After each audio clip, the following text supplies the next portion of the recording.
let me be clear about that. Sure. We absolutely did not under provision for impairments. What happened? Right? So what's happened is that we obviously have, ABSA's got a very big home loans book, 239 billion rand. And we also have quite a big non-performing loans book. And of that, 15 billion rand, or just under that, under 15 billion, about 14.8 billion rand of that is what is called the legal book in the home loans space. Right. We obviously, in that book, run an impairments model, which we had been very comfortable with given its performance.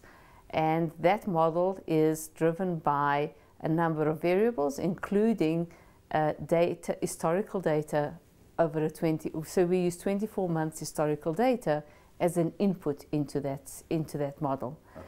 And we have, you know, as I say, that model has worked perfectly well, and that's the model we used to calculate impairments up to December. Okay. Post-December, and because of our big non-performing loans exposure, we keep asking questions about it. We decided at the beginning, through the first 6 months of this year, that we were going to look at doing two things.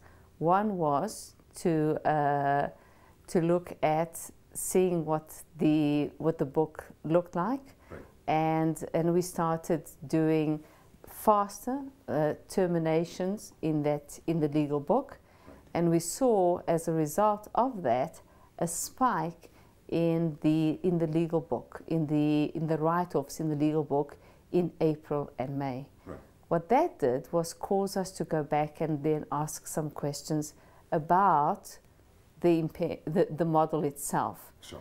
And as a result of that, we have done, you know, have had to go back and review whether or not using 24 months data is a good approach. Okay. And we've changed that.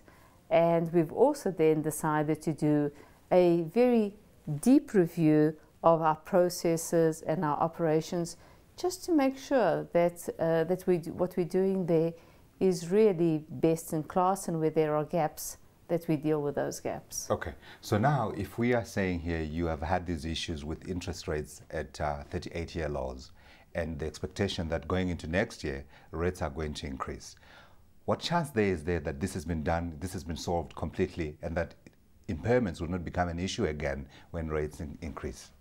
I think the important part here is that we've also said that we are very comfortable with the quality of our book, of our mortgage book. So the 239 billion rand of the book, we're very comfortable with that quality. Remember that as far back as 2008, ABSA has changed its credit criteria. Right. We became much more prudent.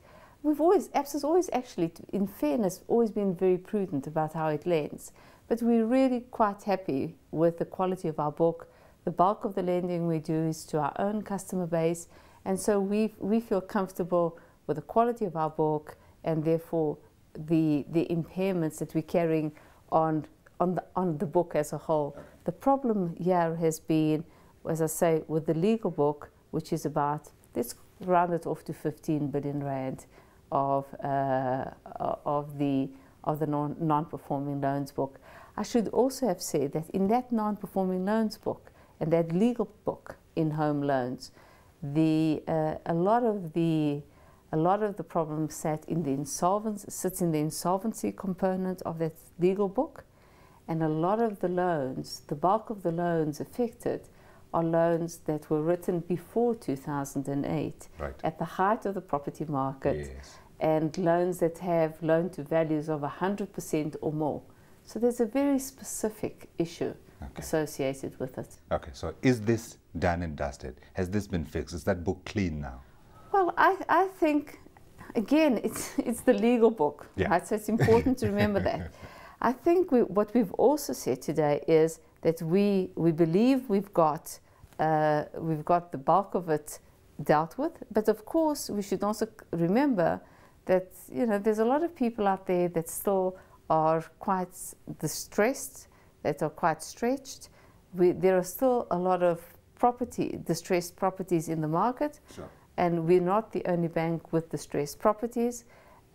Consumers remain under quite a lot of pressure, so we would like to believe we've done a lot, but you know, there's a difficult market out there, and the other issue here is that, you know, once you're dealing with an insolvency, it takes time to resolve that, and it's costly. Yeah. And it's costly. So when you take all of those factors, we think we've dealt with the bulk of it, but there's still some residual risk. Sure. Let's talk about Barclays and the impact on your operations there. I know operationally probably not much, but in terms of reputational damage, would you say there has been an impact?